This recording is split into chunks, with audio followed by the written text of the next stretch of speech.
तो दोस्तों स्वागत है आप सभी का करियर डिफाइनर यूट्यूब चैनल पे। और आज के इस धमाकेदार सेशन में मैं आप लोगों के साथ डिस्कस करने वाला हूं upcoming RRB PO clerk examination 2023 के लिए हमारा प्रिपरेशन स्ट्रेटेजी क्या होना चाहिए आज से आगे का रोड मैप, और साथ ही साथ क्या होना चाहिए हमारा डेली रूटीन और टू डू लिस्ट, जिससे इस एग्जामिनेशन को हम पहले ही अटेम्प्ट में क्लियर कर पाए। और साथ ही साथ हम सभी लोग हार्डवर्क करते भी हैं, लेकिन just because of lack of smart work हम इस पेपर को क्लियर नहीं कर पाते। तो कैसे इन स्मार्ट वर्क को, इन स्मार्ट टेक्निक्स को आपके डे टू डे लाइफ में डालना है, वो सब भी मैं बारीकी से इस सेशन में आप लोगों के साथ डिस्कस करने वाला हूं। मेरा नाम कौशिक मोहंती है और मैं आपको करियर डिफाइनर और अनअकैडमी दोनों जगह क्वांटिटेटिव एप्टीट्यूड पढ़ाता हूं, और मैंने पास्ट में आरआरबी यानी कि रीजनल रूरल बैंक्स पे काम किया हुआ है, तो मैं आपको प्रॉपरली इस एग्जामिनेशन को क्लियर करने का गाइडेंस दे सकता हूं। तो स्टार्ट करते हैं। सेशन का एजेंडा बड़ा सिंपल है। हम लोग क्या क्या डिस्कस करेंगे, सबसे पहले एग्जामिनेशन के बारे में जानेंगे। हमारा ये जो आरआरबी पी और क्लर्क एग्जामिनेशन है, ये बाकी एग्जामिनेशन से कैसे अलग है और उस चीज का क्या एडवांटेज हमें मिलता है और उसको कैसे एडवांटेज लेना होता है। एडवांटेज तो सबको मिलता है, बट ले कौन सकता है उसके बारे में भी हम बात करेंगे।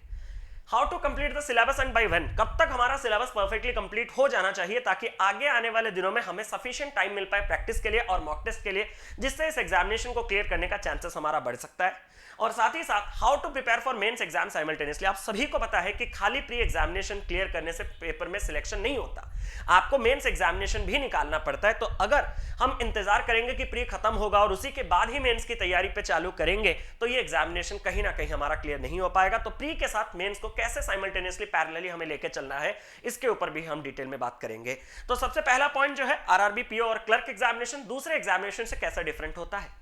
सबसे पहले इसका जो इंपॉर्टेंट पॉइंट है वो है कंपोजिट टाइम। कंपोजिट का मतलब एक ही यूनिफॉर्म टाइम आपको दे दिया गया होगा और उसी यूनिफॉर्म टाइम को आपको बैलेंस करना है। और ये सिर्फ प्री ही नहीं बल्कि मेंस में भी लिमिटेड, मतलब मेंस में भी एप्लीकेबल होता है। फॉर एग्जांपल अगर मैं आपके प्री का पैटर्न बोलूं तो यहां पे आपके पास रीजनिंग और न्यूमेरिकल एबिलिटी है, और साथ ही साथ अगर मैं बात करूं तो यहां पे आपके पास 40 क्वेश्चन रीजनिंग और न्यूमेरिकल एबिलिटी के पूछे जाएंगे। 40 मार्क यहां तक क्लियर है। लेकिन ये जो पूरे 80 क्वेश्चन, जो 80 मार्क का पेपर होगा, उसके लिए आपको एक ही 45 मिनट्स का दिया गया होगा टाइम, जिसमें रीजनिंग और न्यूमेरिकल एबिलिटी में टाइम आपको ही खुद डिसाइड करना है कि मैं कितना कितना टाइम किसमें दूं। हालांकि उसके ऊपर मैं डिटेल वीडियो बना दूंगा कि पेपर अप्रोच क्या होना चाहिए, बट आज मेरा मोटो है स्ट्रैटेजी क्या होना चाहिए, तैयारी कैसे करनी है। और तैयारी में वो चीज नहीं आता, वो जब आप प्रैक्टिस करोगे उस वक्त आता है। मैं अलग से वीडियो बना दूंगा, उसके लिए टेंशन ना लीजिएगा। लेकिन यही जो टाइम मैनेजमेंट है, यही इसको यूनिक बनाता है, क्योंकि ये चीज सिर्फ प्री तक ही लिमिटेड नहीं रहता बल्कि मेंस में भी ये चीज है कि आपको रीजनिंग के 40 क्वेश्चन 50 मार्क, न्यूमेरिकल एबिलिटी के 40 question 50 mark, 40 question general awareness के 40 मार्क, 40 क्वेश्चन इंग्लिश के 40 मार्क, और कंप्यूटर के 40 question 20 mark, total 200 question 200 mark. और टाइमिंग आपको दे दिए जाएगा कंप्लीट 2 घंटे। और ये 2 घंटे जो 120 मिनट आपको दिए जाएंगे, उसमें आप ही को टाइम मैनेज करना है कि मैं किस पे अपना ज्यादा टाइम दूं, किस पे कम टाइम दूं। तो इससे आपके पास क्या एडवांटेज निकल के आता है मैं बताता हूं। अक्सर आपने देखा होगा कि आपके पूरे सिलेबस में आपका कोई ना कोई चीज स्ट्रेंथ होगा और कोई ना कोई चीज वीकनेस होगा। एग्री? अगर मैं बात करूं तो दूसरे एग्जामिनेशन में आप अपने स्ट्रेंथ पे भी ज्यादा मार्क स्कोर नहीं कर पाते, जस्ट बिकॉज आपके उस सब्जेक्ट के लिए जो टाइम है वो लिमिटेड है। For example you are good in quants, तो आपको क्या होता है कि आपके पास एक 20 मिनट का प्री में एक पर्टिकुलर टाइम रहता है, या फिर मेंस में एक 45 मिनट्स का पर्टिकुलर टाइम रहता है क्वांट के लिए। तो इससे आप अपने स्ट्रेंथ में ज्यादा कैसे स्कोर कर सकते हो? स्कोर तो तभी कर सकते हो ना जब आप 20 के जगह उस पर 25 मिनट इन्वेस्ट करो, या 45 के जगह उसमें 50 मिनट इन्वेस्ट करो, कुछ एक्स्ट्रा टाइम और कुछ extra marks, because you are good at that subject. वो चीज पॉसिबल हो सकता है आरआरबी के एग्जामिनेशन में। वहां पे आपके पास जो है जो कंपोजिट टाइम, उसमें अगर आप क्वांट में ज्यादा स्ट्रेंथ रखते हो तो क्वांट में थोड़ा ज्यादा टाइम करके मैं क्वांट के अगर पूरे क्वेश्चंस बना लूं, या फिर सेम चीज रीजनिंग, अगर मेरा रीजनिंग अच्छा है तो मैं रीजनिंग का 40 आउट ऑफ 40 करने के लिए अगर मैं 25 मिनट लेता हूं तो मैं पहले रीजनिंग 40 कर दूंगा 25 मिनट्स में, और बाकी टाइम में क्वांट को दूंगा। तो ये चीज जो है, जो स्ट्रेंथ के ऊपर एडवांटेज लेने का, ये दूसरा पेपर आपको नहीं देगा। क्यों? क्योंकि वहां पे सेक्शनल टाइमिंग्स होते हैं। आप जितने भी अच्छे हो जाओ, लेकिन समय सबके लिए समान है और उसी समय से बियॉन्ड समय आप नहीं जा सकते। पहला पॉइंट समझ में आया। इस एग्जामिनेशन में आपको क्या करना है, अपने स्ट्रेंथ पे ज्यादा से ज्यादा आप काम कर सकते हो, ये आपको रिजल्ट बेहतर देगा, गारंटी है। English is not mandatory. इस पेपर में इंग्लिश मैंडेटरी नहीं है, मतलब आपको एक मौका मिलता है। एक तो प्रिलिमिनरी एग्जामिनेशन क्लियर होने से रोक नहीं सकता अगर आपका इंग्लिश वीक है तो। क्यों? क्योंकि अगर आप क्वांट और रीजनिंग दोनों में स्ट्रेंथ रखते हो ना, तो ये पेपर का प्रीलिम सिर्फ इन्हीं दोनों से बनता है, और कोई पेपर ऐसा नहीं बनता। बाकी जितने भी बैंक एग्जाम्स के पेपर है उसमें इंग्लिश प्रीलिम्स में रहेगा ही रहेगा। तो अगर आप इंग्लिश में कमजोर है तो प्री में उसका एडवांटेज मिलेगा। और दूसरा एडवांटेज आपको कहां मिलेगा, मेंस में भी इंग्लिश के बदले आप हिंदी ले सकते हो। इंग्लिश के बदले हिंदी लेना चाहिए नहीं लेना चाहिए वो डिबेट अलग है, जब मैं एक एक सब्जेक्ट के पास आऊंगा वहां पे हम बात करेंगे। तो यहां पे बस ये एडवांटेज आप ले सकते हो कि अगर आप इंग्लिश में पुअर हो तो आप हिंदी स्विच करके इस पेपर को क्लियर कर सकते हो। गया स्टेट लेवल एग्जाम। भाई साहब ऐसे बहुत से स्टेट्स होते हैं, कोई नाम नहीं लूंगा पर्टिकुलरली, लेकिन जिन स्टेट्स में जो आपके बैंकिंग एग्जामिनेशन का क्रेज थोड़ा कम रहता है, फॉर एग्जाम्पल आपके ज्यादा मार्क्स जो है वो या तो एसएससी की ओर इंक्लाइंड है या फिर आपके स्टेट गवर्नमेंट एग्जामिनेशन की ओर इंक्लाइंड है, तो वहां पे ये एग्जामिनेशन जब एक स्टेट लेवल एग्जामिनेशन बनता है ना, तो आप अगर उस स्टेट में अच्छे हो तो आप वहां पे सिलेक्शन ले सकते हो, क्योंकि जब अगर आपका कोई नेशनल लेवल का एग्जामिनेशन होगा तो वहां आप कंपीट करते हो बाकी दूसरे अच्छे अच्छे स्टूडेंट्स के साथ। लेकिन अगर आप अपने ही स्टेट में एक अच्छा पोजीशन बियर करते हो तो इस एग्जामिनेशन को क्लियर करने का चांसेस आपका बढ़ जाता है। सर ऐसा तो आईबीपीएस क्लर्क और एसबीआई क्लर्क भी तो स्टेट लेवल है, गुमराह क्यों कर रहे हो ना। द ओनली पीओ एग्जामिनेशन यानी कि ऑफिसर पेपर जो कि स्टेट लेवल पे होता है वो है आरआरबी पीओ एग्जामिनेशन।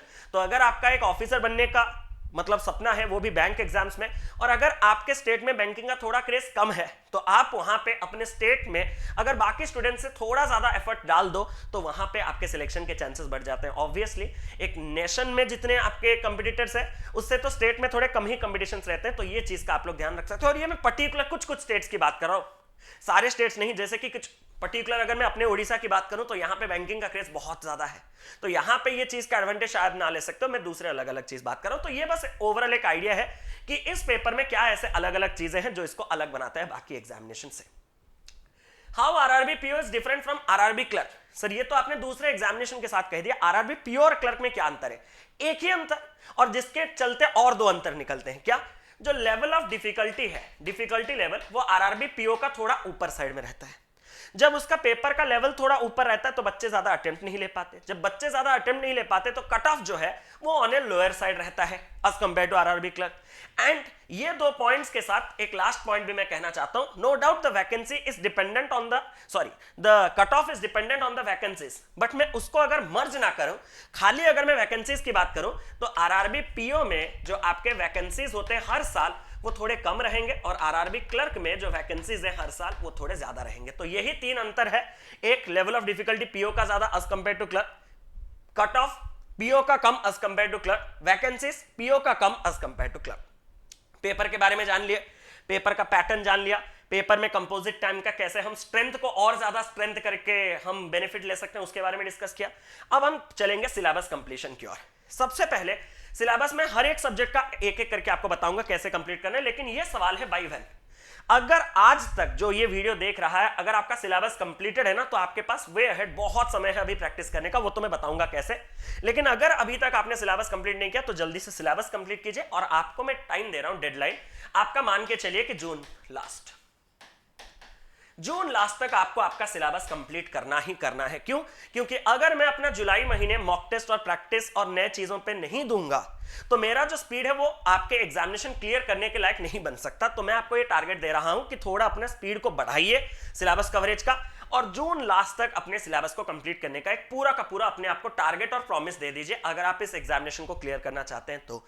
सर जून लास्ट नहीं, अब कमेंट आएगा सर जून लास्ट नहीं, अगर जून 5-10 तक होगा भाई मुझे जो कहना था मैंने आपको सुना दिया, अब बाकी आपका कॉल है। मैं बस ये बोल रहा हूं, ऐसा नहीं कि जो बच्चा जून लास्ट तक मतलब सिलेबस कंप्लीट नहीं करेगा उसका पेपर क्लियर नहीं होगा। मैंने कहा कि एक अच्छे स्टैंडर्ड पे पहुंच जाओगे, उसके बाद अगर आपके पास 1 महीना है तैयारी के लिए, ये कोई इस एग्जामिनेशन में कुछ भी मैंडेटरी नहीं है। सिलेबस कंप्लीट किए बगैर भी बच्चे सिलेक्शन लेते हैं, बट तो बोली मैं ये बोलूंगा क्या कि सिलेबस कंप्लीट ना करके जाओ ना। मुझसे एक जेन्युइन एक नॉर्मल एवरेज स्टूडेंट के हिसाब से जो पॉइंट है वो मैं बताता हूं। तो जून लास्ट तक हम अपने सिलेबस को कैसे कंप्लीट करेंगे, देखो सबसे पहले मैंने हमारे सामने रखा है न्यूमेरिकल एबिलिटी और रीजनिंग। आपको ये जो प्राइमरी टॉपिक्स दिख रहे हैं ना इनको पहले कवर अप करना है और उसके बाद ही सेकेंडरी टॉपिक्स के पास आना है। क्वांट में जो हमारा प्राइमरी टॉपिक है वो है सिंप्लीफिकेशन अप्रॉक्सीमेशन, ऑब्वियसली इसी से ही हमें स्टार्ट करना है, जिससे कि हमारे पास जो नंबर का कैलकुलेशन है वो थोड़ा जब हम जल्दी कर लेते हैं तो कैलकुलेशन बाकी सारे टॉपिक्स में जरूरत होगा, चाहे बात की जाए क्वाड्रेटिक में, मिसिंग रॉन्ग नंबर सीरीज में, percentage, ratio, average, data interpretation, arithmetic, quantity based, data sufficiency, हर जगह कैलकुलेशन का रिक्वायरमेंट होता है। तो सबसे पहले हम सिंप्लीफिकेशन अप्रॉक्सीमेशन पे कमांड हासिल करेंगे कि fast calculation, multiplication, addition, subtraction, division कैसे होता है। सिंप्लीफिकेशन अप्रॉक्सीमेशन कवर अप करने के बाद जो स्पीड मैथ्स के स्कोरिंग टॉपिक्स होते हैं उनको खत्म करेंगे, जो कि लिमिटेड एरिया पे है, जैसे कि एक है इनइक्वालिटी और एक है आपका मिसिंग और रॉन्ग नंबर सीरीज। मिसिंग और रॉन्ग नंबर सीरीज में हमें लगता है कि चीजें बहुत ज्यादा हैं, बट ऐसा बिल्कुल नहीं है। मैंने आपको बहुत इंपॉर्टेंट पैटर्न्स के बहुत बार वीडियोस दे चुके हैं। कोई भी वीडियो सर्च कर लो number series by Kaushik Mohanty, आपको कंप्लीट मिल जाएगा। सारे वो इंपॉर्टेंट टाइप्स के क्वेश्चन जो पेपर में डायरेक्ट आपको पूछे जाते हैं, बस उनको कीजिए, आपको और कुछ करने की जरूरत नहीं है। इतना मेरा आपसे वादा है। पेपर का जो सीरीज होता है ना, वो एक प्रॉपर पैटर्न में ही आता है, जो कि हम सभी लोगों को पता है। सिर्फ मैं अकेला एजुकेटर नहीं, मार्केट में जितने एजुकेटर हैं वो सबने आपको दे दिया है, बस आप ही डरे हुए हो, सहमे हुए हो। तो आराम से इस चीज को आप कवर अप कर सकते हो। बस ये मिथ हटाओ दिमाग से। परसेंटेज, रेशियो, एवरेज, इन तीनों टॉपिक्स के बाद अगर आप परसेंटेज, रेशियो और एवरेज कंप्लीट कर देते हो तो अरिथमेटिक का ये हिस्सा डीआई बनाने में आपको काफी ज्यादा हेल्प करेगा, क्योंकि डीआई के क्वेश्चंस कोई भी सॉल्व कर सकता है, लेकिन विजेता वही बनेगा, विनर वही बनेगा जो उसको कम से कम समय में एक यूनिक अप्रोच के साथ, एक यूनिक टैक्टिक के साथ, एक यूनिक टेक्निक के साथ टैकल करे। और जब तक आप में परसेंटेज, रेशियो और एवरेज के वो टेक्निक्स ना हो, तब तक आप डीआई को कभी जल्दी नहीं बना सकते। तो इट्स अ सिंसियर रिक्वेस्ट कि मैं आपको कहूंगा पहले परसेंटेज, रेशियो, एवरेज को कंप्लीट कर लो। इसमें से बहुत टेक्निक्स आप सीख जाओगे कि कुछ कुछ चीजें हमें एग्जैक्ट नहीं निकालना पड़ता, जैसे कि आपको डीआई के क्वेश्चन परसेंटेज, रेशियो में पूछे जाएंगे ना, वहां चीजें नंबर्स नहीं निकालने पड़ते एग्जैक्ट, आप सिर्फ उन्हीं के रिलेशन से ही रेशियो निकाल सकते हो। तो ये टॉपिक जब आपके क्लियर हो जाएंगे तो डीआई के टेक्निक्स पे आप में बहुत ज्यादा जल्दी से एकोमोडेट हो जाएंगे। तो ये था प्रॉपर सीक्वेंस। इसी के बाद ही आप अपने रिमेनिंग अरिथमेटिक टॉपिक्स के पास जाना, और इसके बाद जो मैंने ये लिखा है सेकेंडरी टॉपिक्स में quantity based problems, data sufficiency, अगर आपने अपने टॉपिक्स को बहुत अच्छे से एक ही बार में पढ़ा हुआ है तो क्वांटिटी बेस्ड प्रॉब्लम्स कुछ भी नहीं, और डेटा सफिशिएंसी थोड़ा ट्रिकी पार्ट है, वो मेंस के लिए मैं बताऊंगा जब तब बताऊंगा। लेकिन सबसे पहले इन टॉपिक्स को, फिर आपको अरिथमेटिक टॉपिक्स को कवर अप करना है, क्योंकि डेटा सफिशिएंसी क्या होता है ना, ये एक लॉजिक है, ये एक टाइप ऑफ क्वेश्चन है। ऐसा नहीं कि ये कोई चैप्टर है, ये एक टाइप ऑफ क्वेश्चन है। तो वो जितना आपका कॉन्सेप्ट क्लियर होगा उतना जल्दी आपका बन सकता है। रीजनिंग, ऑब्वियस बात है, सबसे पूरा इस सीक्वेंस को मैंने बहुत मेहनत से आपके लिए बनाया है, प्लीज इन सीक्वेंस में छेड़खानी नहीं कीजिएगा। सबसे पहले आपको अल्फा न्यूमेरिक सीरीज देखना है, क्योंकि अल्फा न्यूमेरिक सीरीज एक ऐसा चीज है जहां पे इंट्रोडक्शन टू रीजनिंग हो जाता है। लेफ्ट क्या है, राइट क्या है, थर्ड क्या है, फोर्थ क्या है, अल्फाबेट्स, नंबर्स, कोड, सिंबल्स, इन सब के साथ आप एक बैंकिंग रीजनिंग पे एंट्री मारते हो। उसके बाद ही जब आप इनइक्वालिटीज देखते हो तो रीजनिंग का थोड़ा दिमाग आपका चलने लगता है। दिमाग जब चलने लगता है तो दिमाग को दौड़ाने के लिए सिलॉजिज्म, जहां पे माइंड पूरा ऊपर, मतलब पूरा जो बोलते हैं ना गजब लेवल का चलेगा। तो ये सीक्वेंस को कभी छेड़खानी मत कीजिएगा। अगर आप इन तीन टॉपिक्स को इन्हीं सीक्वेंस में कर दिए, उसके बाद देखना coding, decoding, blood relation, direction sense, जो भी तुम सीखोगे ना वो जल्दी ग्रास्प कर पाओगे। हालांकि सीक्वेंस उल्टा करने से भी सब चीज सीख सकते हो, लेकिन ये प्रॉपर सीक्वेंस में जब तीन टॉपिक्स इनको आप पहले कंप्लीट करते हो ना, आपका रीजनिंग का जो लर्निंग स्किल्स है वो बढ़ जाता है और चीजें थोड़े फास्ट समझ आते हैं, जिसके बाद ये टॉपिक्स आप कवर करोगे। इन सारे टॉपिक्स मिसलेनियस को कंप्लीट करने के बाद ही मैं आपको सजेस्ट करूंगा कि go for puzzles and arrangements. उसके बाद ही मैं आपको सजेस्ट करूंगा मशीन इनपुट आउटपुट, बिकॉज ये प्री में पूछा नहीं जाता, बहुत रेयरली पूछा जाता है, वो भी एसबीआई पीओ में। उसको कंप्लीट हम करके जाएंगे बैकअप के लिए, सेफ्टी के लिए, और अगर आएगा भी तो लो लेवल का, लेकिन ये यूजुअली एक मेंस का टॉपिक है, तो इसको मैं इसीलिए पजल्स और अरेंजमेंट के बाद रखा हूं।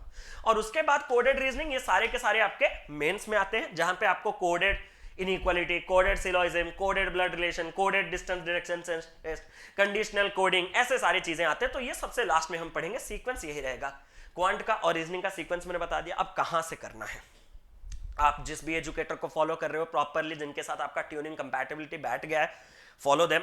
अगर आप यहां पे मेरे से करना चाहते हो तो मेरे जैसे आप दो जगह से कर सकते हो। या तो हमारा एक complete quant for IBPS, RRB, SBI का प्लेलिस्ट है, जहां पे आपको सारे के सारे topic, simplification, DI, quadratic, number series, percentage, उसके बाद रेशियो, एवरेज, सब मिल जाएंगे।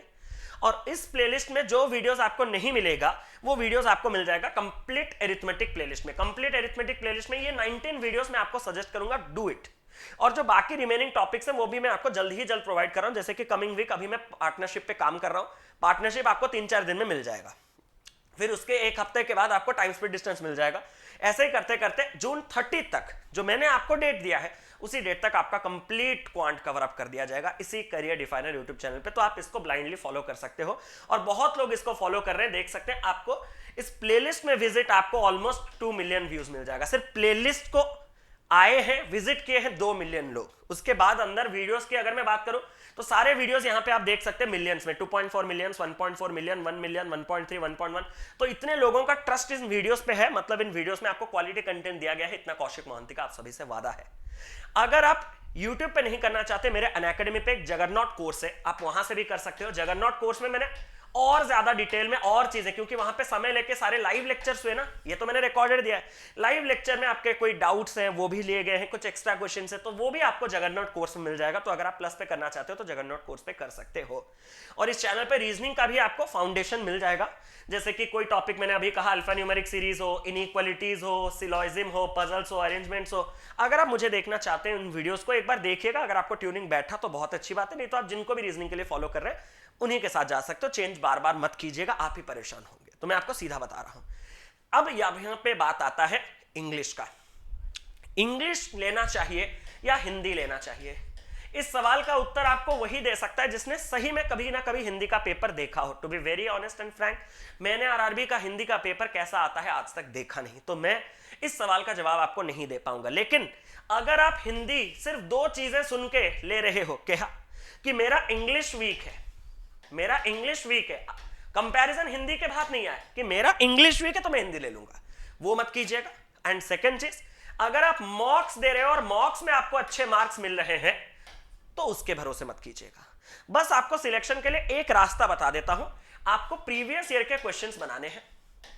हिंदी के 5 साल के पेपर बनाइए लास्ट के, गूगल पे सर्च कर दोगे previous year RRB PO 2021 mains Hindi paper ऐसा करके, तो आप 16, 17, 18, 19, 21, 20, 23 जितना बना सकते हो, 5 से 6 पेपर बनाना। और हिंदी के साथ साथ मेरे दोस्त इंग्लिश भी बनाना।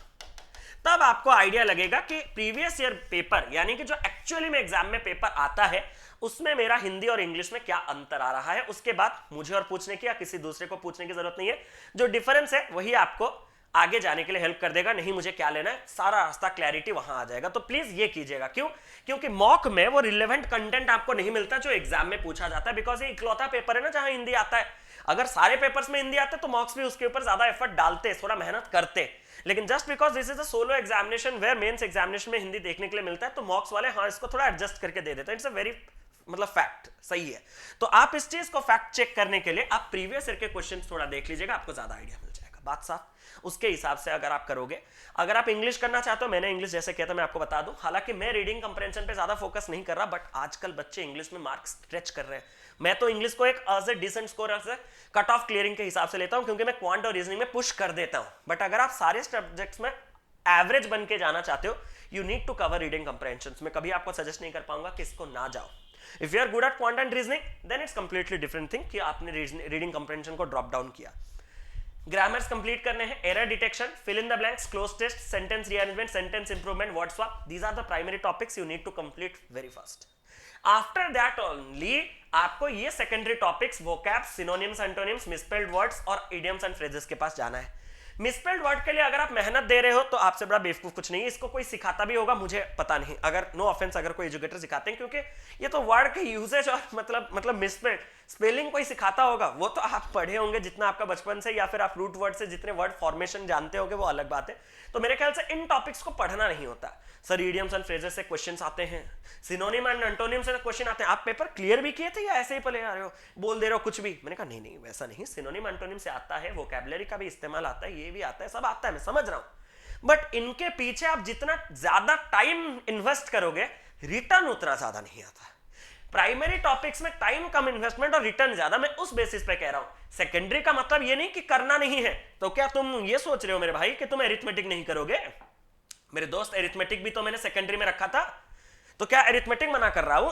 पजल नहीं करोगे तो आधा पेपर नहीं क्लियर कर पाओगे, तो क्या मैं मना कर रहा हूं सेकेंडरी करने के लिए? बाद में प्राइमरी पहले, सेकेंडरी बाद में। हम जो पागल होके, क्यों मैं बता रहा हूं ये चीज, हम जो पागल होके सर वोकैबुलरी नहीं हो रहा, तुम स्टार्टिंग से वोकैबुलरी क्यों जा रहे हो? तुम्हें स्टार्टिंग जो एरिया इंटरेस्ट जो बनाएगा, उन टॉपिक्स को छोड़ के तुम इन गंदे बद्दे टॉपिक, वास्ट चीजों पे जहां पे आउटपुट भी जीरो, वहां पे कैसे जा सकते हो? तो first you need to complete these things, after that only you have to go for these topics. Clear है? कहां से करें? जिन भी एजुकेटर्स को आप फॉलो कर रहे हो, जिनके साथ ट्यूनिंग सही बैठ रहा है, मुझे उससे कोई प्रॉब्लम नहीं। मेरे ख्याल से फ्री में अगर कुछ आपके यूट्यूब वीडियोस अवेलेबल है, उनसे कर पाते हो कर पाओ। अगर अनअकैडमी प्लस या फिर किसी भी प्लेटफॉर्म पे अगर कोई एजुकेटर आपको अच्छे से पढ़ा रहा है, समझा रहा है, follow them, but you need to complete it, you need to complete it. Now the question arises general awareness. Why these are primary topics and these are secondary? क्या मैं secondary लिखा हूं तो मैं मना कर रहा हूं बैंकिंग फाइनेंशियल अवेयरनेस पढ़ने के लिए? नहीं, आपको पहले कंफर्टेबल इनके साथ बनना होगा, बिकॉज मेजोरिटी क्वेश्चन इससे आएंगे बट माइनॉरिटी इससे आएंगे ही आएंगे.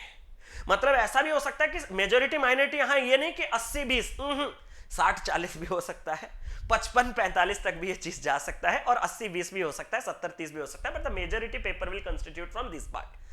हमने पूरे जनरल अवेयरनेस में ये एक रखा करंट अफेयर्स करके, करंट अफेयर्स नेशनल का, जो आपका इंटरनेशनल करंट अफेयर्स है, फिर स्पोर्ट्स, फिर करेंसीज, कैपिटल्स, फिर जनरल साइंस जो होता है, गवर्नमेंट के स्कीम्स अभी रिसेंट में क्या चल रहे हैं और पॉलिसीज क्या चल रहे हैं, अवार्ड्स कौन किसको मिल रहा है, बुक्स और ऑथर्स क्या है, नेशनल पार्क सेंचुरीज, थोड़े स्टैटिक पार्ट भी आपके पास है.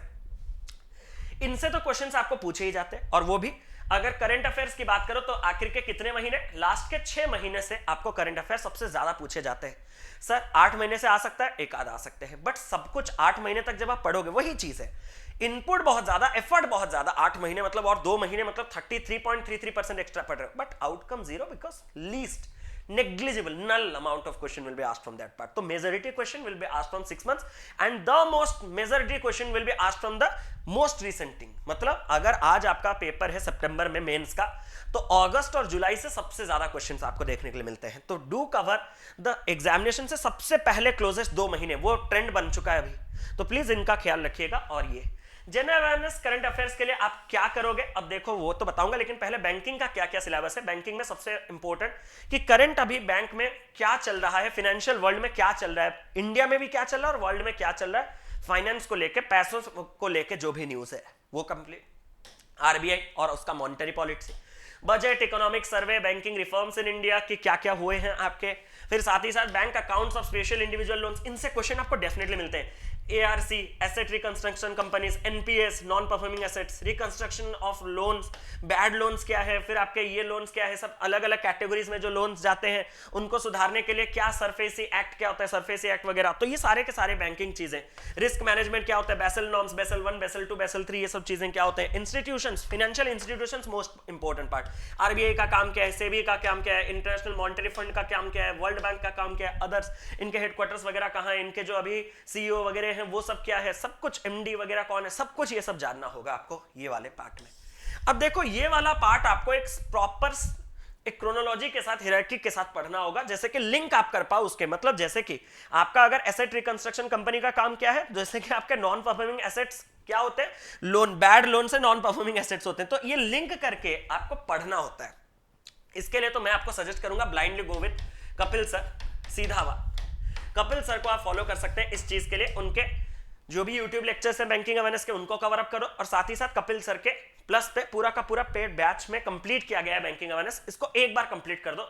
इससे क्या होगा ना, ये ऐसा हिस्सा है जो आपके झोली में आ गया, जिसमें से जो भी क्वेश्चन आएगा आप कर सकते हो. इस पार्ट में क्या होता है ना, हम पढ़ते बहुत है, लेकिन क्वेश्चन जो आता है इतना रफ इधर उधर से आता है, तो आधे चीजें मैं पढ़ता हूं लेकिन वो ही आया है, पूछा है, मैं भूल गया, या तो थोड़े थोड़े अलग अलग जगह से भी आ सकते हैं जो आप कवर किए हैं उससे बाहर से. लेकिन ये एक ऐसा चीज है जहां पे आप कवर अप करोगे तो मतलब पेपर में वो सवाल आएगा तो आप डेफिनेटली बना के आओगे, और पेपर में सवाल डायरेक्ट आएगा भी. तो इसके लिए इसको एक सिस्टमैटिक वे में सॉल्व करो, कंप्लीट करो. और ये वाला जो चीज है इसके लिए आपका मर्जी, आप Kapil sir current affairs follow, मतलब उनको फॉलो कर सकते हो. किसी दूसरे एजुकेटर्स के ऑलरेडी आप वीडियो देख रहे हो, कंटिन्यू मैं आपको चेंज करने के लिए नहीं कहूंगा. आप PDF से पढ़ रहे हो, PDF से पढ़ो. अगर आप मुझे PDF सजेशन मांग रहे हो, मैं आपको 2 सजेशन दे रहा हूं. एक अफेयर्स क्लाउड का PDF आप फॉलो कर सकते हो, और दूसरा चीज जो है वो है आपका ऑली बोर्ड का बोल्ट. ये 2 चीजें आप फॉलो कर सकते हो, या फिर एजुकेटर्स के द्वारा प्रोवाइड किया गया हुआ PDF जो है वो आप फॉलो कर सकते हो. लेकिन एक सवाल अभी हाल ही में मीटअप में आया था कि सर करंट अफेयर जब मैं किसी एक एजुकेटर से पढ़ता हूं और क्वेश्चन करता हूं तो मुझे लगता है कि कुछ मिस हुआ है, लेकिन जब मैं दूसरे एजुकेटर से पढ़ता हूं जो मिस हुआ है वो चीज आ जाता है. लेकिन खाली अगर मैं दूसरे एजुकेटर को फॉलो करूं तो कुछ चीज वो मिस किया जो इधर आया है. मतलब ये लाइफ में एक ऐसा ही चीज रहेगा कि सारे एजुकेटर आपको सारी चीजें, समय सबके पास रिस्ट्रिक्टेड होता है, सारे के सारे लेक्चर्स जो है वो लिमिटेड होते हैं, तो कुछ ना कुछ छूटना तो इनएविटेबल है. इसके चलते अगर आप मल्टीपल सोर्सेस फॉलो कर रहे हो तो उसमें आप बहुत ज्यादा टाइम दे दोगे. बेनिफिट कैसा नहीं मिलेगा यार, ज्यादा पढ़ोगे तो कैसा बेनिफिट नहीं मिलेगा, लेकिन जितना ज्यादा आप टाइम दोगे इधर इधर इधर, आउटपुट जो है वो उस तरीके, स्मार्ट वर्क यही है ना, हार्ड वर्क तो सब कर लेंगे, इधर भी इसको फॉलो कर लिया, उसको फॉलो कर लिया, ये पीडीएफ वो पीडीएफ, अब दुनिया भर का सब पढ़ लोगे तो पेपर में क्वेश्चन नहीं आएगा क्या? आएगा ना। लेकिन सोचो कि जितना टाइम मैंने दिया है, अगर मैं एक एजुकेटर से इतना सीख रहा हूं, ये क्वेश्चन कुछ स्किप हो रहे हैं लेकिन इतना मार्क्स आ रहा है, आई एम हैप्पी? या फिर दिन रात एक करके उससे 5-6 मार्क्स ज्यादा लाना हैप्पी है? तो यहां पे मेरा सिंपल सजेशन है कि मल्टीपल फैकल्टीज को पिक ना करें, सिंगल सोलो फैकल्टीज जिनके साथ ट्यूनिंग बैठा है स्टिक विद हिम, और सिंगल मटेरियल पे फोकस करें, और टाइम उतना ही मटेरियल अपने आप में समाए। अब पढ़ने के लिए तो मैं सब पढ़ लूंगा, उतना ही मटेरियल अपने आप में समाए जितने का प्रॉपरली एक बार रिवीजन दे सकते हो पेपर से पहले, और जो इतना लिमिटेड एरिया हो कि आपको पेपर में अगर कोई पूछे वो क्वेश्चन आप आंसर दे सकते हो। ऐसा नहीं कि मैंने सब पढ़ लिया, रिवीजन के लिए अभी समय नहीं है, सारा क्वेश्चन अरे ये तो सुनेला सुनेला लग रहा है, अरे ये तो देखेला देखेला लग रहा है, लेकिन आंसर नहीं आला है, वही टाइप का मत करो। तो लिमिटेड पढ़ो, जितना भी पढ़ो प्रॉपरली आंसर दो। अब रही बात कंप्यूटर की, जैसे मैंने कहा कि बहुत ज्यादा एफर्ट देके output zero, this is one of the subjects like this. आप अगर आज से मेहनत करोगे, आप जितना लाओगे, डेली जितना पढ़ के आप जितना लाओगे, मैं मार्क एग्जैक्टली नहीं कह रहा, कुछ एक मार्क आएगा, मैं आपको गारंटी देता हूं।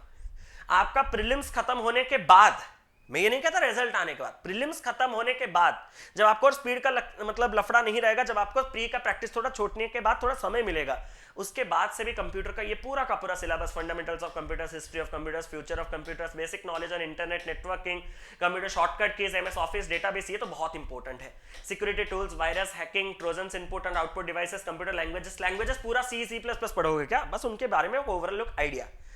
मैंने क्या कहा, आज से डेली ये सिलेबस कंप्लीट करके डेली प्रैक्टिस क्वेश्चन आंसर करोगे, जो मार्क्स आएगा, सर क्या बोल रहे हो, प्री के बाद अगर पढ़ूंगा तो वही मार्क आएगा? नो, उसका लगभग 80% मार्क तो आ ही जाएगा। अब समझो मैं क्या कह रहा हूं, आपने कितना टाइम दिया मुझसे सिर्फ और सिर्फ 25% ज्यादा स्कोर करने। सर 25 नहीं, 20% ज्यादा। तुम पहले मैथ पढ़ो कि मैं अगर 80 हूं, तुम अगर 100 हो, तो तुम मुझसे 25 ज्यादा हो, 20 नहीं। वो पहले मैथ पढ़ो फिर कंप्यूटर पढ़ोगे, इसीलिए मैं बोल रहा हूं कि इसमें ज्यादा टाइम नहीं देना है। तो यहां पे ये चीज आएगा कि आप इसमें ना एक कम से कम टाइम स्पेंड करके एक अच्छा डिसेंट स्कोर ला सकते हो। तो मेरा स्ट्रेटेजी यही है ना, स्मार्ट वर्क, तो इस पे अभी focus. No offence to any, कुछ भी कोई मतलब ऐसा मत लीजिएगा, मैं बस स्टूडेंट्स को एक राइट पाथ गाइड कर रहा हूं जो मैंने खुद किया था। बिकॉज जो क्वेश्चंस आपके पूछे जाएंगे ना, 20 to 25% क्वेश्चंस अगर आपने एक बार भी कंप्यूटर का ऐसा पीडीएफ देखा होगा तो आप कर लोगे। बाकी 20 to 25%, हाँ, वो करने के लिए आपको थोड़ा चीजों को जानना होगा। और बहुत अच्छा स्कोर करने के लिए अगर आप चाहते हो कि नहीं कंप्यूटर को मैं एज ए स्ट्रेंथ लेके जाऊं, जैसे कि 40 क्वेश्चन जो आए मैं 40 बना के लाऊं, तो आज से पढ़ना स्टार्ट कर सकते हो। बट एक डिसेंट स्कोर 30 अटेम्प्ट्स लेने के लिए, 25+30 अटेम्प्ट्स लेने के लिए, उस टाइम से बाद से भी सफिशिएंट है। यही है स्मार्ट वर्क का तरीका, सिलेबस यही है। कंप्लीट करने के लिए किसी एजुकेटर को पकड़िए, या पीडीएफ सोर्स वही ऑलीबोर्ड का बोल्ट है, या फिर कोई भी पीडीएफ जो आपको अच्छा लगता है उससे आप कवर कर सकते हो। मैं इसके बारे में कुछ नहीं कहना। उम्मीद करता हूं कि मैंने आपको सब कुछ बता दिया। अब सिलेबस कंप्लीट करने के बाद जो बच्चे हमारे अभी प्रैक्टिस के लिए आते हैं, वो प्रैक्टिस कैसे करेंगे, वो चीज मैं एक बार आपको बता देना चाहता हूं। ध्यान से सुनिएगा। सर सिलेबस मैंने सब कुछ बढ़िया से कंप्लीट कर लिया, अब क्या करना है? सबसे पहले आपको प्रीवियस ईयर पेपर्स करने हैं, जिससे कि आपको प्रॉपर आइडिया लगे कि जो चीज मैंने पढ़ा है क्या वो वाकई में रिलेवेंट है, क्या उसी से मैं सवाल जो एक्चुअली में पेपर में पूछा जाता है वो मैं कर पाता हूं। उससे कॉन्फिडेंस बढ़ेगा, क्योंकि रियल एग्जामिनेशन के पेपर जो होते हैं वो मॉक से थोड़े इजियर होते हैं, तो आपका थोड़ा कॉन्फिडेंस वहां बूस्टअप होगा। पहला पॉइंट। दूसरा point, go through every topic of every subject on A daily basis. Daily basis पे सारे सब्जेक्ट्स के, सारे टॉपिक्स के थ्रू अगर मैं जाऊं तो सारी चीजें प्रॉपरली रिवाइज होते रहेंगे, मुझ में समाते रहेंगे, और एग्जामिनेशन में वो चीज रिफ्लेक्ट करेगा। मैं पैनिक नहीं करूंगा, मैं सारी चीजें जानता हूं, डेली टच में हूं। लेकिन एक वर्ड मैंने यहां पे बहुत सोच समझ के डाला, एक statement, strategy should change with time and situation. हम रणनीति जो बनाते हैं, जो वीडियोस आपके बनते हैं, वो स्ट्रैटेजी हर समय के साथ, हर सिचुएशन के साथ चेंज होना चाहिए। हमारे टाइम पे इतने सारे एजुकेटर्स के वीडियोस, इतने सारे पीडीएफ कुछ अवेलेबल नहीं था। हम सेल्फ स्टडी करते थे, तो हमारे पास काफी ज्यादा टाइम था, तो हम मॉक के बाद मॉक देते थे, जब मन करता था सेक्शनल टेस्ट देते थे, मेंस का मॉक देते थे, सब का जो अपना मन करे वैसा देते थे। लेकिन अभी आपके पास, you are learning from multiple sources, YouTube and PDF, आपके पास बहुत ज्यादा मटेरियल है। तो इतने ज्यादा मटेरियल अगर आपके पास है, आपको YouTube पे वीडियोस में बहुत कुछ नया सीखने के लिए मिलेगा। आप जब मेरे से मॉक टेस्ट देते हो, किसी एजुकेटर के कोई मॉक टेस्ट देते हो, आपको डेफिनेटली क्वेश्चन को बनाने का नया तरीका मिल रहा होगा सीखने के लिए। और वो तरीके भी बहुत ज्यादा जरूरी है पेपर में क्वेश्चन को जल्दी बनाने के लिए। तो सर करूं क्या? ये भी करूंगा, वो भी प्रैक्टिस करूंगा, तो समय मेरे पास कम है। तो ये सारे के सारे चीजें जो हम पहले हमारे जमाने में क्या करते थे, कोशिश ये कर, जो मैंने वीडियोस भी आपको दिए हैं, माई डेली रूटीन, वो आप ही फॉलो करो, ऐसा मैंने कभी नहीं कहा। वो मेरा रूटीन था, उसमें चेंजेस करके मैंने आपको बताया कि आपको क्या करना चाहिए। और उस चेंज में सबसे पहला चीज है कि ऐसा बिल्कुल जरूरी नहीं कि आप दिन में 20 सिंप्लीफिकेशन, 20 क्वाड्रेटिक, 20 ये करो। करने से हमारे टाइम पे अच्छा था, अभी भी अच्छा है, बट इतने सारे हेक्टिक शेड्यूल में मैं आपको सिर्फ एक कहूंगा चीज, एक मॉक टेस्ट दे दो, एक मॉक टेस्ट दे दो और उस मॉक टेस्ट का प्रॉपर एनालिसिस कर दो। That will be more than sufficient। क्योंकि आप दूसरे एजुकेटर से भी सीख रहे हो, तो लर्निंग प्रोसेस कंटिन्यूअस चल रहा है। बहुत से एजुकेटर के, सारे एजुकेटर के फ्री क्लासेस चल रहे हैं, प्रैक्टिस क्लासेस चल रहे हैं, क्वांट के, इंग्लिश के, रीजनिंग के, सबके। तो सिमिलरली आप वो चीज के साथ एक मॉक टेस्ट अपना सेल्फ दे दो, सोने पे सुहागा, बस इतना करो और कुछ नहीं है। अब मॉक टेस्ट जब देते हो तो सबसे पहला सवाल आता है कि कितने मॉक्स देने चाहिए। मैं तो आपको सजेस्ट करूंगा कि आपको डेली एक एक मॉक देना है, आपको डेली एक एक मॉक देना है। और अल्टरनेट पे ये मॉक, एक आज आपने पीओ का दिया तो कल इसको आरआरबी क्लर्क का दीजिए, क्योंकि पीओ में जो है वो थोड़ा कॉन्सेप्चुअल क्वेश्चन रहता है, थोड़ा लॉजिकली सोचना पड़ता है, थोड़ा लेवल अप। और क्लरिकल में सिर्फ आपको स्पीड के साथ, तेजी के साथ परफॉर्म करना होता है। अगर आप इन दोनों को बैलेंस करके लेके चले तो रियल एग्जामिनेशन में ना आपको कॉन्सेप्ट की कमी होगी ना आपको स्पीड की। तो ये दोनों के दोनों मार्क्स आप लगाते रहिएगा, इतना आपसे रिक्वेस्ट है। डेली बेसिस पे आपको आपका रिजल्ट डेफिनेटली मिल जाएगा। How to do proper analysis. Proper analysis के लिए मैंने आपको बहुत बार चीज कहा हुआ है। पहले क्वेश्चन जो आपने करेक्ट किए हैं उसका कोई बेहतर सॉल्यूशन है या नहीं वो चेक करना है। हम लोग जो नहीं करते, हम जो क्वेश्चन ठीक हो गया है चलो आगे चलो, तो उनसे कोई बेहतर रिजल्ट मिल रहा है कि नहीं उसको चेक करना है पहले सॉल्यूशन से। जो क्वेश्चन गलत हुए वो क्यों गलत हुए हैं वो रीजन जानना है। वो टॉपिक अगर मेरा वीक है तो वो टॉपिक को रिवाइज करना है, तो जो उससे आउटकम्स है। और जो क्वेश्चन आपने स्किप किया है वो टॉपिक्स क्यों स्किप किए हैं, क्यों इनके क्वेश्चंस में नहीं बना पा रहा हूं, क्या और एक बार उस चैप्टर को पढ़ना जरूरी बन चुका है क्या, या फिर मैं वो टॉपिक छोड़ ही दिया हूं इसीलिए उसका क्वेश्चन नहीं कर पाऊं, तो उस टॉपिक को कंप्लीट कर दूं। तो ये तीन चीजें हैं, पहले करेक्ट क्वेश्चन को एनालिसिस, फिर रॉन्ग क्वेश्चन को एनालिसिस, फिर लेफ्ट क्वेश्चन को एनालिसिस करके आप जाओगे। नाउ द टारगेट, कि कितना टारगेट लेना है आपको मॉक्स में। मॉक्स में कोशिश कीजिएगा, ये कोई फैक्ट फिगर नंबर नहीं है, मैं कट ऑफ का अलग से वीडियो बनाऊंगा, बस एक हाफाजत मैनर में आप ना दें इसीलिए मैं आपको एक टारगेट दे रहा हूं कि पीओ में 65 का टारगेट रखिए और क्लर्क में 75 का टारगेट रखिए। मैं कुछ नहीं कहना चाहता कि इतना सेफ है, अनसेफ है, रियल पेपर से आएगा तुम्हारा क्लियर हो जाएगा, तुम्हारा रुक जाएगा, मैं कुछ नहीं बोलूंगा। पीओ में बस आपने मुझे भरोसा से पूछा, मैंने आपको भरोसे से कहा 65 टारगेट कीजिए पीओ में। सर मेरा 56 हो रहा है, मेरा 57, बढ़ाओ ना भाई। स्पीड बढ़ाने के तरीके भी मैं तो बताया हूं ना पिछले वाले वीडियो में, कि अप्रोच पे काम करो, कैसे हम टेक्निक्स के साथ क्वेश्चन को टैकल कर सकते हैं। अरिथमेटिक सवाल जो आपको 1.5-2 मिनट लग रहा है, क्यों इक्वेशन बना के जा रहे हो, क्या टेक्निक्स हो सकता है दूसरे रास्ते से जिससे मैं सवाल को 30 सेकंड में बना सकता हूं। मैं सारे टेक्निक्स आपको पढ़ा रहा हूं, तो उन टेक्निक्स को सीखो, अप्लाई करो, नंबर्स बढ़ेंगे, डेफिनेटली बढ़ेंगे। तो ये दो मैंने आपको टारगेट दे दिया है। अब यहां पे टारगेट देने के बाद एक चीज मैं आपसे कहना चाहता हूं कि पीडीएफ बंडल अगर आप इस्तेमाल कर रहे हो तो वो अगर आप सिलेबस कंप्लीट करने के बाद कर रहे हो तो आपका टाइम नहीं बच रहा होगा। आप भाई मॉक भी दोगे, एजुकेटर के वीडियो प्रैक्टिस करोगे, फिर कुछ कुछ टॉपिक नए पढ़ रहे होगे, रिवाइज कर रहे होगे पुराने चीजें, उसके बाद एक पीडीएफ बंडल से अलग से। PDF bundle is advisable for syllabus completion. जब आप सिलेबस को कंप्लीट कर रहे होंगे ना, जो मैंने टॉपिक्स कहा वो वीडियोस देखो या टॉपिक कंप्लीट करो, उस टाइम पे जब आप प्रैक्टिस के लिए क्वेश्चंस ढूंढते हो तो वहां पे आपको या तो टेक्स्ट बुक का इस्तेमाल करना है, और आजकल के बच्चे थोड़े टेक्स्ट बुक से दूर हट चुके हैं, वो वही मोबाइल में सब कुछ चाहिए, तो वो पीडीएफ बंडल का इस्तेमाल कर सकते हैं। लेकिन सिलेबस कंप्लीशन के बाद पीडीएफ बंडल अगर आप स्किप करें तो भी चलेगा, क्योंकि हेक्टिक शेड्यूल ऑलरेडी बन चुका है। लास्ट सेक्शनल टेस्ट की अगर मैं बात करूं तो ये बहुत ज्यादा मुझे हेल्प किया था, तो मैं इसको तो हमेशा रिकमेंड करूंगा अपने हर वीडियो में। सेक्शनल टेस्ट जो टॉपिक वाइज टेस्ट होता है, यही आपके स्पीड बढ़ाने में सबसे ज्यादा हेल्प करते हैं। तो जितने लोग बोल रहे हो ना कि स्पीड नहीं आ रहा, स्पीड नहीं आ रहा, आपसे ये रिक्वेस्ट है आप डेली बेसिस पे सेक्शनल टेस्ट देना चालू करो। और जो लोग सेक्शनल टेस्ट दे रहे हो उनको मैं अवॉइड करूंगा मूल लेंथ मॉक देने के लिए। अब भाई समय लिमिटेड है, सब कैसे कर सकते हो, कहीं ना कहीं कुर्बान करोगे तभी तो दूसरा चीज पाओगे। तो फुल लेंथ मॉक ना देके आप सेक्शनल टेस्ट से भी प्रैक्टिस कर सकते हो, इससे आपका स्पीड काफी ज्यादा बढ़ जाता है। जैसे कि आपने खाली अप्रोक्सीमेशन का टेस्ट दिया 20 क्वेश्चन, खाली आपने सिंप्लीफिकेशन का दिया, खाली सीरीज का दिया, खाली रॉन्ग नंबर सीरीज का, खाली अरिथमेटिक का, वो थोड़ा स्पीड बढ़ाने में आपको हेल्प करता है और मूड भी बना रहता है, मन बना रहता है। छोटे छोटे टेस्ट होते हैं, बड़े टेस्ट में थोड़ा मन नहीं लगता, और एनालिसिस भी इसका आसान होता है एज कंपेयर टू दैट। तो ये चीज मुझे काफी हेल्प किया था, तो मैंने आपको वो बता दिया।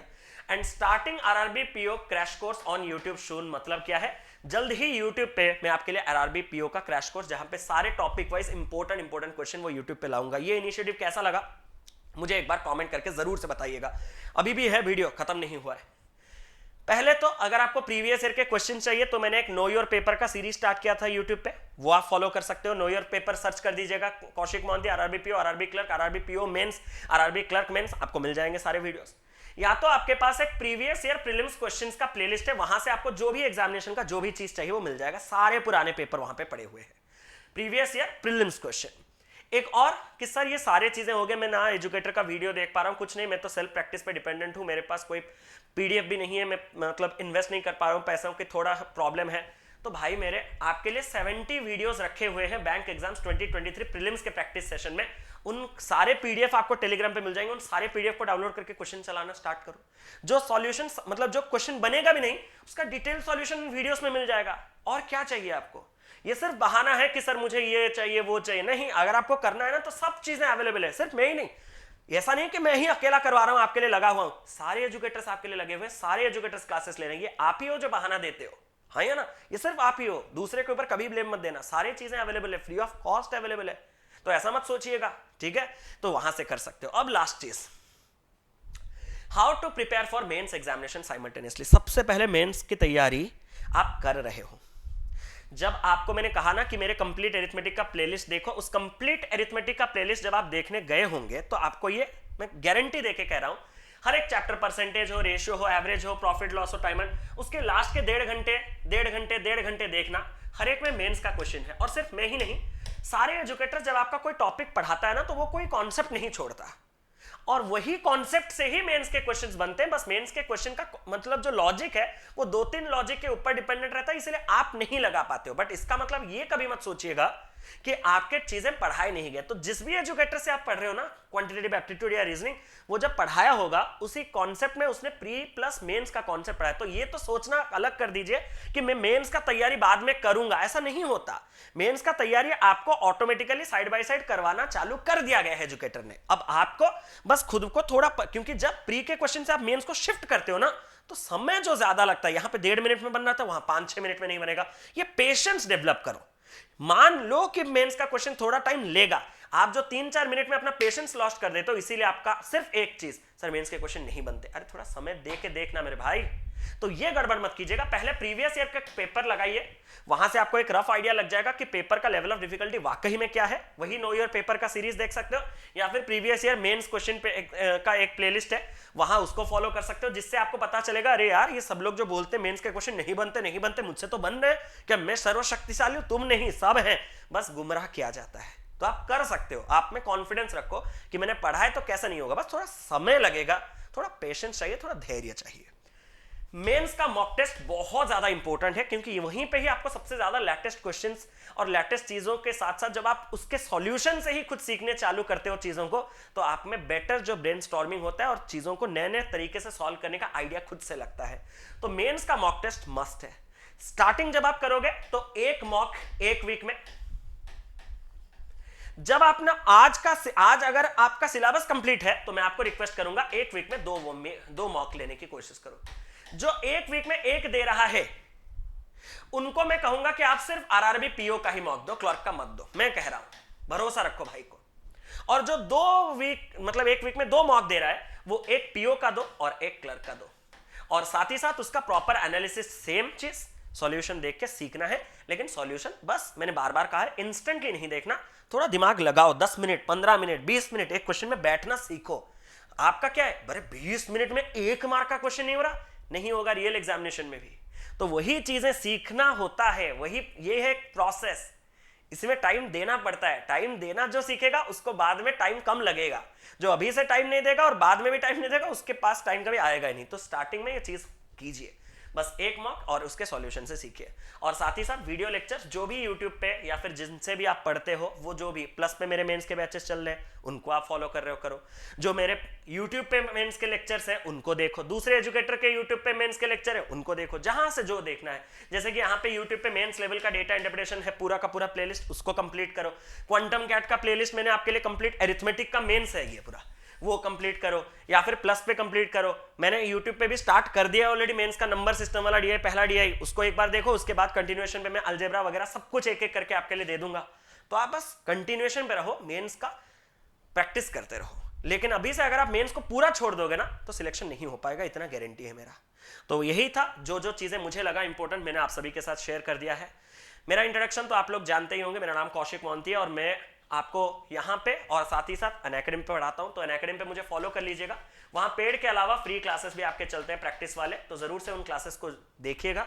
अभी हमारे प्लस में 2 बैचेस चल रहे हैं, एक दोपहर 12 बजे कंप्लीट एरिथमेटिक का कोर्स चल रहा है जहाँ पे मैं प्रोबेबिलिटी पढ़ा रहा हूँ, और एक हमारा कोर्स जो है वो मेंस लेवल एरिथमेटिक डीआई का चल रहा है जहाँ पे नंबर सिस्टम डीआई और अलजेब्रा डीआई कंप्लीटेड है। अभी हम एरिथमेटिक के हमारे percentage ratio, profit loss, discount, simple interest, compound interest, इनके अलग अलग डीआई मेंस लेवल के कर रहे हैं। ये क्लास है 7 PM, तो इन दोनों कोर्सेज को एनरोल कर लीजिएगा। और अगर आप प्लस का सब्सक्रिप्शन लेके पढ़ना चाहते हैं तो जब आपको रेफरल कोड की रिक्वायरमेंट हो डिस्काउंट के लिए तो इस कोड का इस्तेमाल कर दीजिएगा CD लाइव, इससे आपको मैक्सिमम पॉसिबल डिस्काउंट जो भी है वो मिल जाएगा। तो यही कह के आज का सेशन को एंड कर रहा हूं। क्रेडिट पॉइंट्स जो है इनको भी रिडीम कर दीजिएगा ताकि जितना मैक्सिमम पॉसिबल डिस्काउंट के आप हकदार हो आपको मिल सके। All set, let's crack it, all the best. Session अगर पसंद आया होगा तो एक बार सेशन को लाइक करने के साथ साथ अपना वैल्यूएबल फीडबैक कमेंट बॉक्स पे ड्रॉप कीजिएगा कि क्या कुछ इस सेशन से आपको प्रोडक्टिव मिला, कौन सा पॉइंट नया था और क्या आप इंप्लीमेंट कर रहे हो। Thank you so much, love you all, tata bye bye, take care, God bless you all, all the best for your examinations.